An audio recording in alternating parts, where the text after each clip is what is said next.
علی جناب عزت مآب عین شاہ نیاز نیاز خود عالم مدار عالم رضی اللہ تعالی عنہ کے عین اور ان کے جانشین اور ان کے نائب حضرت سید شاہ محمد مہدی میاں صاحب نیازی نظامی مدظ العالی کی غائبانہ اجازت سے، اور علی جناب سید انفال میاں صاحب جو کنوینر ہیں اس پروگرام کے، اور ان کے ہونہار اور ان کے باصلاحیت صاحبزادے جعفر نظامی صاحب کی محبتیں اور ان کی عنایتوں سے، ان کی شفقتوں سے، جنہوں نے اس ناچیز کو لائق سمجھا کہ پروگرام میں مجھے شامل کیا۔ اور یہ پروگرام کوئی عام ذکر یا عام محفل نہیں ہے، بلکہ یہ وہ محفل ہے جو اللہ کے محبوب اور اللہ کے محبوب کی محبوبیت کے جانشین حضرت امام عالی مقام امام المشارق والمغارب حضرت امام حسین علیہ السلام کے ذکر خیر اور ذکر عظیم کی محفل ہے، جو چاہے جس بھی ذرائع سے ہو، چاہے وہ آف لائن ہو یا آن لائن ہو، چاہے وہ کچھ چند لوگوں کے ساتھ ہو یا سینکڑوں لوگوں کے ساتھ ہو، بالیقین بارگاہ مصطفی صلی اللہ علیہ وسلم میں اور بارگاہ ایزدی یعنی بارگاہ رب العزت میں ضرور قبول ہوا کرتی ہے۔ اللہ ہم لوگوں کو اس ذکر کی سعادتیں، اس ذکر کی برکتیں اور اس ذکر کا ادب کرنے اور اس ذکر کی صلاحیتیں عطا کرے کہ جس کے ذریعے کہ ہم اس مقصد کو پا سکیں جس مقصد کے تحت ہم نے ان پروگراموں کو رکھا، اور عوام کو وہ اصلاحی پیغام بھی پہنچا سکیں، اور وہ اللہ تعالیٰ وہ تاثیر ہم سب میں پیدا فرما دے جو کچھ امام کا ذکر کرنے بیٹھے ہیں، کہ جو نئے سامع ہیں یا وہ لوگ ہیں جو کچھ سیکھنا اور سمجھنا چاہتے ہیں تو ان تک وہ باتیں پہنچ سکیں جو ان کے عمل میں ڈھل کر ہماری آخرت کا، خود ان کی آخرت کا بھی سامان بن سکے۔ نعمدہ نصلی علی رسولہ اصحابہ و اہل بیتہ طیبین و طاہرین۔ تمام تعریفیں اس اللہ ہی کے لیے ہیں جس نے تمام مخلوقات کو اپنی عبادت اور اپنے ذکر کے لیے پیدا کیا، اور پیدا کیا اس لیے کہ وہ تلاش کریں اپنی ذات میں اور پاویں اس کو جو ہماری شہرت سے اور ہمارے وجود سے اتنا قریب ہے کہ اس میں صرف ایک پردہ حائل ہے، اور وہ پردہ نفس ہے، اور جس کی جس کی صفائی کے لیے اور جس کے تصفیے کے لیے اور جس کے تزکیے کے لیے اللہ تعالیٰ نے ایک سلسلہ پیدا فرمایا۔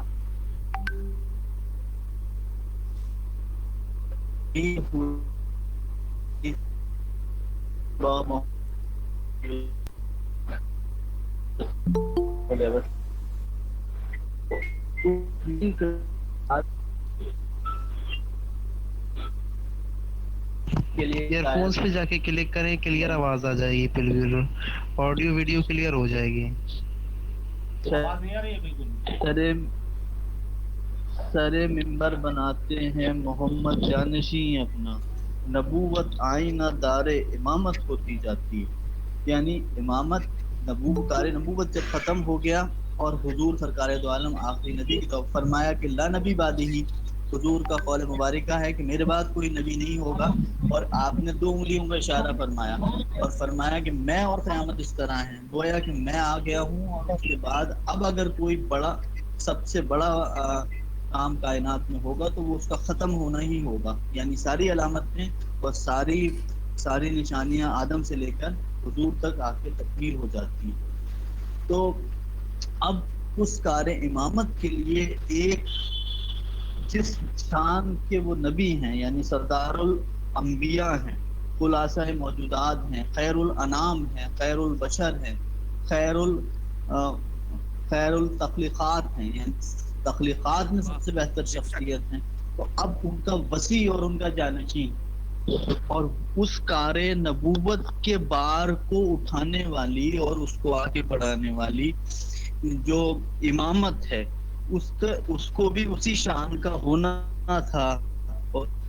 اس کو بھی اسی شان کا اللہ تعالیٰ کو بنانا تھا جس شان کی نبوت تھی۔ تو اللہ تعالیٰ نے اس کام، اس کار خیر، اس کار عظیم، اس کار ضخیم کے لیے ایک ایسی ذات کو منتخب کیا جس ذات کا کو اللہ تعالیٰ نے وہی ساری صفات عطا کی جو نبی کو عطا کی۔ جیسے کہ ایک واقعے میں آتا ہے کہ حضرت مولا کائنات فرماتے ہیں کہ میں بیمار تھا، تو ایک روز فرماتے ہیں کہ مجھے حضور نے جتنا کچھ فرمایا اس میں سب سے بہترین اور سب سے پسندیدہ لفظ جو مجھے سب سے زیادہ عزیز ہیں وہ یہ لفظ تھے کہ میں بیمار تھا تو حضور نے میرے پاس دو رکعت نفل نماز پڑھی اور اپنی چادر کا ایک ٹکڑا میرے اوپر ڈال دیا، اور میرے اوپر وہ ٹکڑا ڈالنے کے بعد چادر کا وہ حصہ، وہ دامن کا حصہ ڈالا، اور پھر نماز پڑھی اور فرمایا کہ میں نے مجھے فرمایا کہ اٹھو تم اچھے ہو گئے ہو۔ تو حضرت مولا فرماتے ہیں، حضرت مولا علی ابن ابی طالب کرم اللہ وجہ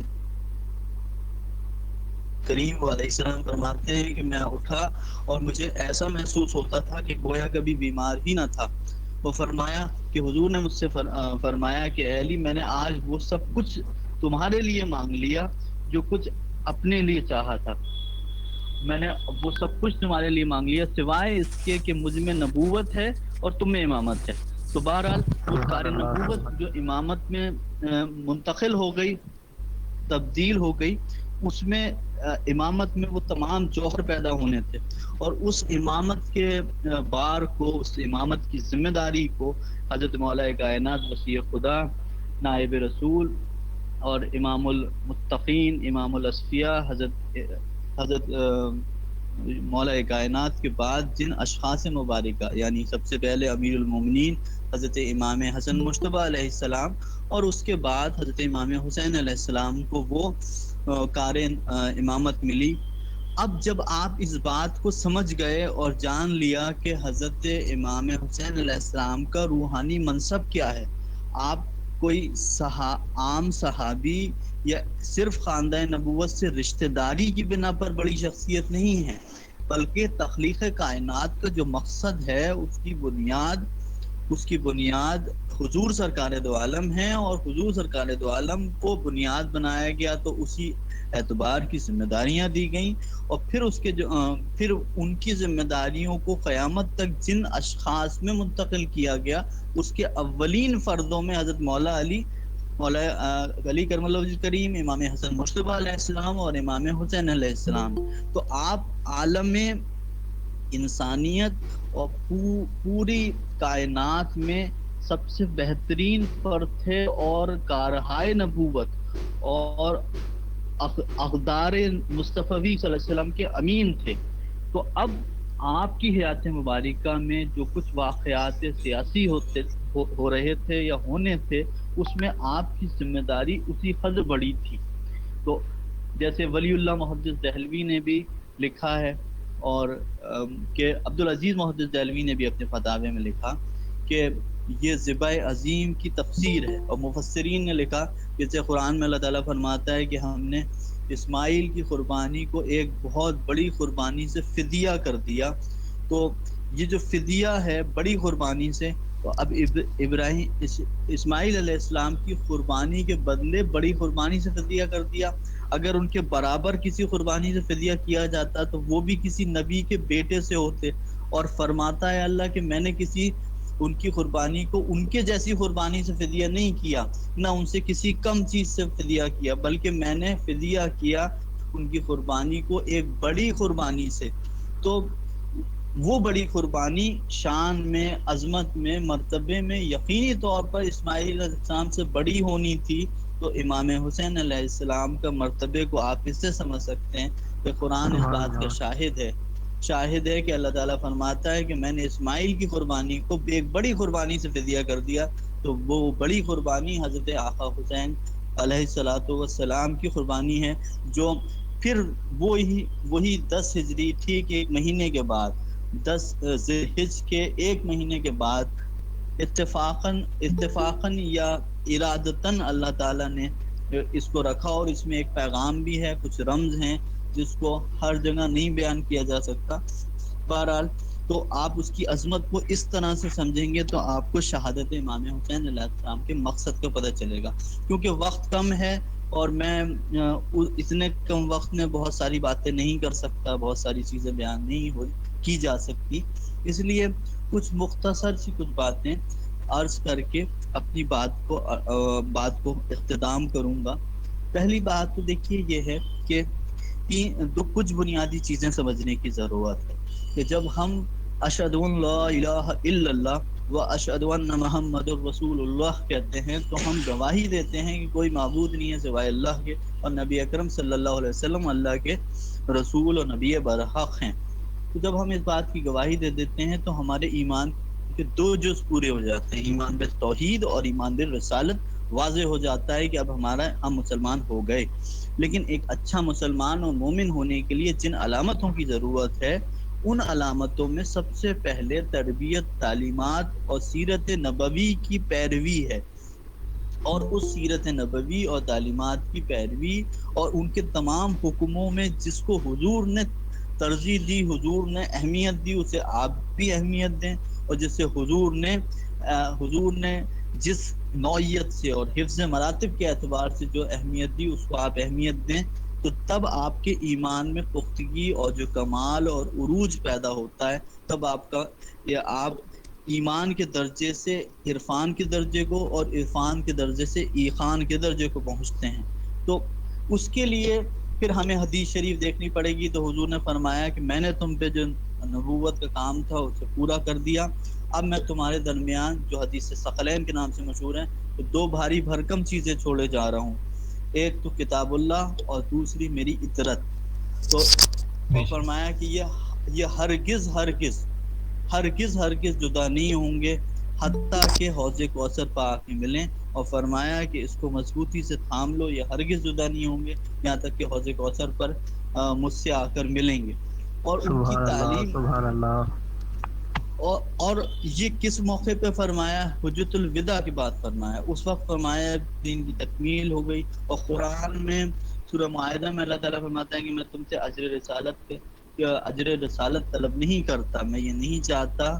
کہ تم میرے اس دین کی نعمت دینے کے بدلے مجھے کچھ دے سکو، اور یہ حقیقت بھی یہی ہے، اور یہ ہماری بساط بھی نہیں کہ ہم اس کا شکر ادا کر سکیں، نہ ہم اس کے لیے کچھ کر سکیں، مگر اللہ تعالیٰ نے اس میں بھی ہمیں اس چیز سے باندھا۔ اور یہ حضور نے نہیں فرمایا، یہ اللہ نے فرمایا۔ اللہ نے یہ فرمایا کہ آپ ان سے کہہ دیے کہ میں تم سے اجر رسالت کے بدلے کچھ بھی، میں اجر رسالت تم سے طلب نہیں کرتا، میں دین کی نعمت جو میں نے تمہیں دی میں کچھ طلب نہیں کرتا، بس میں یہ چاہتا ہوں کہ میرے قرابت داروں سے محبت کرو۔ تو عبداللہ ابن عباس کے پاس کچھ تابعین اور کچھ صحابی آئے اور انہوں نے کہا کہ حضور یہ جو حدیث شریف ہے اور یہ آپ حضور کے قریبی ہیں،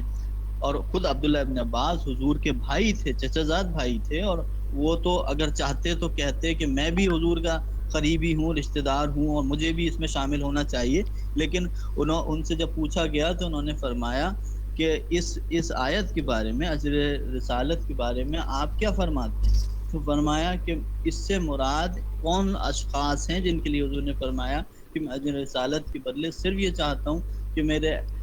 ان سے میرے قرابت داروں سے محبت کرو۔ وہ کون ہیں؟ تو فرمایا وہ علی، فاطمہ، حسن اور حسین ہیں، اور اس میں پھر کسی تیسرے کو آپ نے شامل، کسی پانچویں کو آپ نے شامل نہیں کیا۔ تو حضور سرکار دو عالم نے حدیث ثقلین کے ذریعے خود فرما دیا، اور قرآن میں اجر رسالت کے ذریعے جو آیت معاہدہ اس میں اللہ تعالیٰ نے فرما دیا کہ میں تم سے تبلیغ اسلام کی کوئی اجرت طلب نہیں کرتا، بس یہ طلب کرتا ہوں کہ میں، اور یہ فرمایا کہ میں تم میں دو بھاری بھرکم چیزیں چھوڑے جا رہا ہوں، اور ان کو مضبوطی سے تھام رکھنا۔ اس کی بار بار ہمیں اس کی توجیہ ملتی ہیں اور مختلف احادیث کے الفاظ ملتے ہیں اور ائمہ طاہرین اور اولیاء اللہ کے اقوال ملتے ہیں، جس سے اس بات کی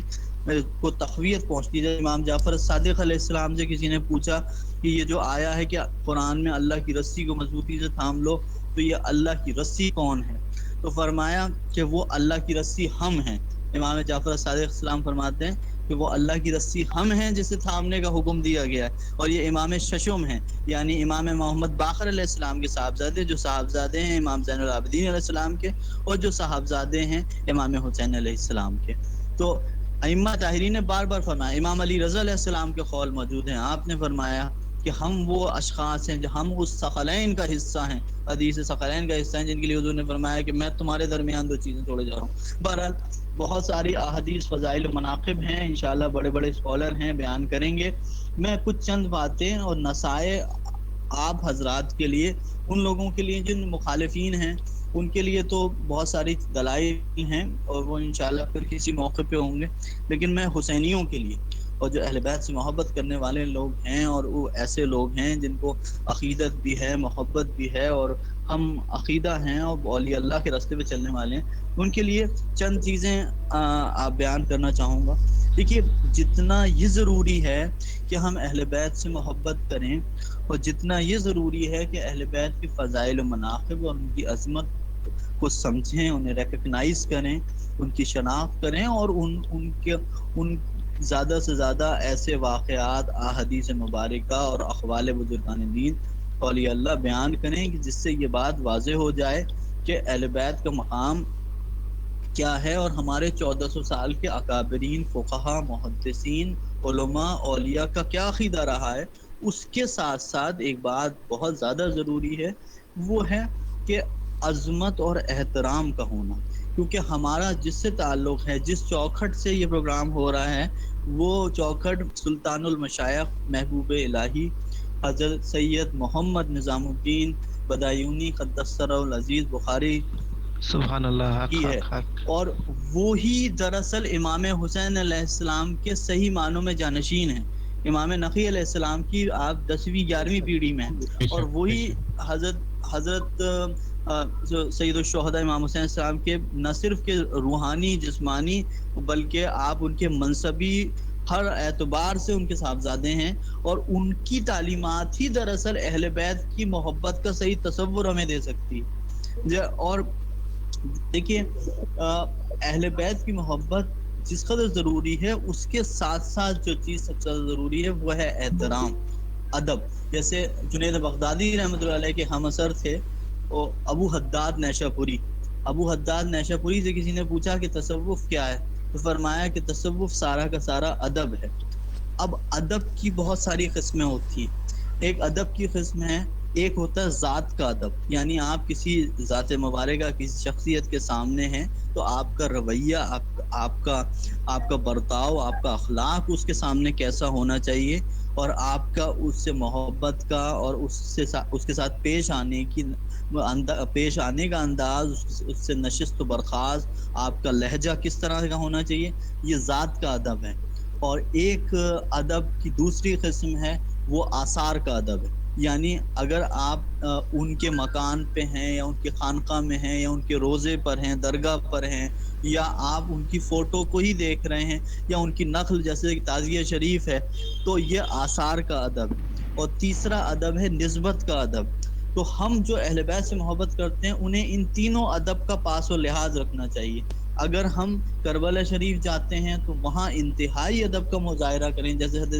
حضرت جامی حضور کے پاس حاضر ہوتے تو احترام کے ساتھ حاضر ہوتے. جیسے کہ ایک شاعر کا شعر ہے نا، میری خاک بھی اڑے گی با ادب تیری گلی سے، تیرے آستاں سے اونچا نہ میرا غبار ہوگا.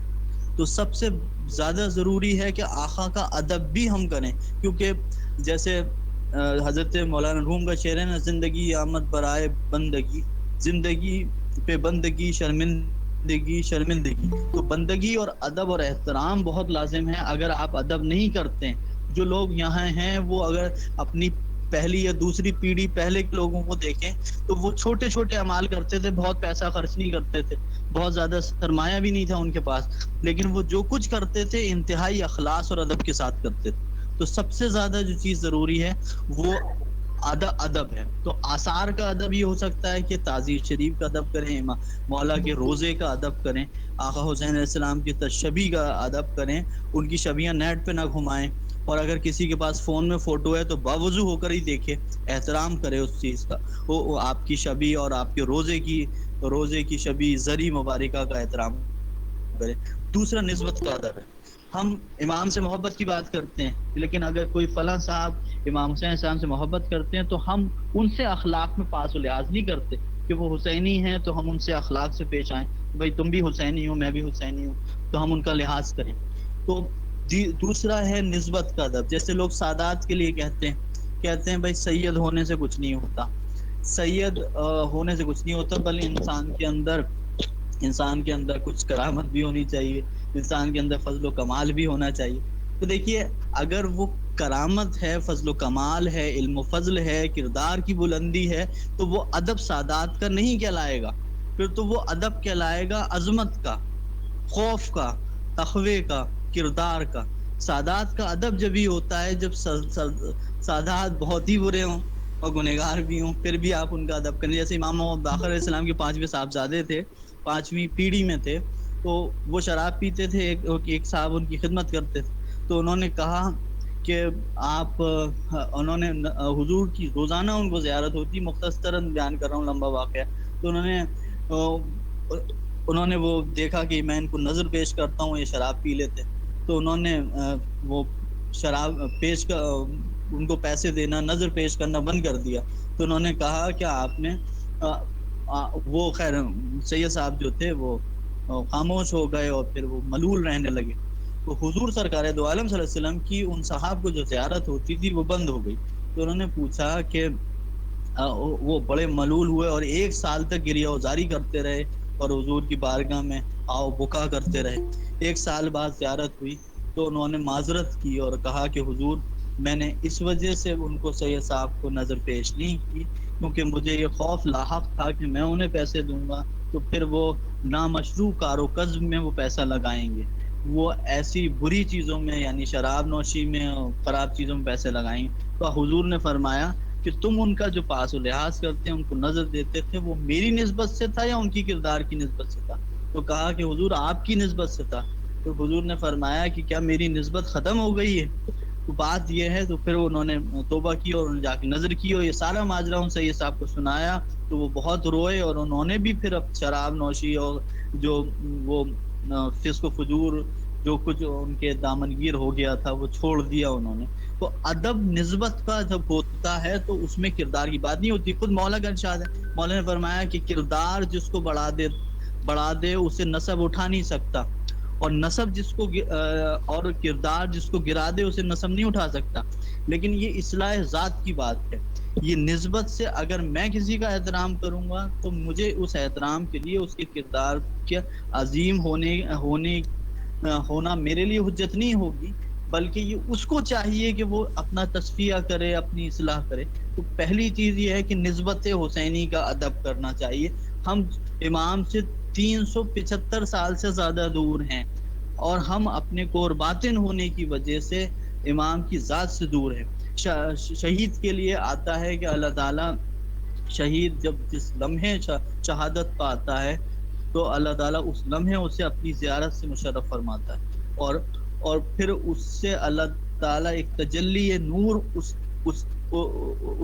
کے اوپر ڈالتا ہے جس سے اس کی روح ایسے روشن ہو جاتی ہے جیسے سورج روشن ہو جاتا ہے، اور اس کی 72 والا شعاعیں اور شیر اس دو، کا 72 والا اثرات جو اس کے جسم پڑتے ہیں جلدی بتاؤ. وہ اس سے اس کا جسم باقی رہتا ہے، جس کے لیے قرآن شریف میں آیا ہے کہ جو اللہ کی راہ میں مارے گئے انہیں شہید نہ کہو بلکہ وہ انہیں مردہ نہ کہو بلکہ وہ زندہ ہیں اور اللہ کے یہاں سے انہیں رزق ملتا ہے. تو اللہ کے یہاں سے انہیں جو رزق ملتا ہے وہ اسی نوعیت سے ملتا ہے، ان کے جسم بھی زندہ ہیں. یہ اس شہید کا حال ہے جو عام شہید ہے. اور شہادت کی جتنی اقسام ہیں اس میں شہادت امام حسین علیہ السلام کی قسم سب سے بلند، سب سے برتر ہے. دنیا کے سب سے مخلص ترین شہید جو خالصتاً اللہ کے لیے شہید ہوئے ہیں وہ بھی آقا حسین علیہ السلام کے قدمین شریفین کی دھول ہیں اور ان سے مستفیض ہونے والے ہیں. آپ سید الشہداء ہیں، آپ شہداء میں سب سے بلند اور سب سے عظیم تر شخصیت ہیں. تو آج ہمارے آج 2021 میں اور 1443 میں حسینیت کا پیغام یہ ہے، حسینیت کا تقاضا یہ ہے کہ ہم اپنے کردار کو نہ صرف کہ کردار حسینی اور کردار مصطفی سے زیب و زینت دیں، بلکہ ان کی پیروی کریں، ان کی نسبتوں کا ادب کریں، اتحاد اور محبت قائم کریں، اور اس پیغام کو دیکھیے. اب میں کچھ لوگ غم کی بات کرتے ہیں، اس نقطے کو ساتھ میں بیان کر کے اپنی بات ختم کرتا ہوں. لوگ یہ کہتے ہیں کہ غم منانا جو ہے وہ درست نہیں ہے، اور غم 3 دن سے زیادہ حضور نے منع فرمایا. تو دیکھیے 3 دن سے زیادہ جو حضور کے احادیث مبارکہ میں آیا کہ 3 سے زیادہ سوگ نہیں ہے، اس کا تعلق قلبی کیفیت سے نہیں ہے، وہ فرمان ہے رسومات سے. اگر کوئی شخص رسمن اس فرش عزا کو 3 دن سے زیادہ بچھاتا ہے یا اس رسومات کو 3 دن سے زیادہ کرتا ہے، اس پہ ہے. پھر اس پہ بھی محدثین کی جرح ہے، محدثین نے مختلف رائے اس حدیث شریف پر بھی آئی ہیں، میں اس میں نہیں جانا چاہتا. لیکن وہ بھی جو ذکر اگر ہے اس طرح کا، تو وہ ذکر ہے رسم سے، قلبی تعلق نہیں ہے. اگر کسی کے رشتہ دار یا کسی کے تعلق والے کے ساتھ حادثہ ہوتا ہے، تو یہ فطری عمل نہیں ہے کہ 3 دن کے بعد اس کا غم ختم ہو جائے، بلکہ وہ غم تا حیات اس کا قائم رہتا ہے. تو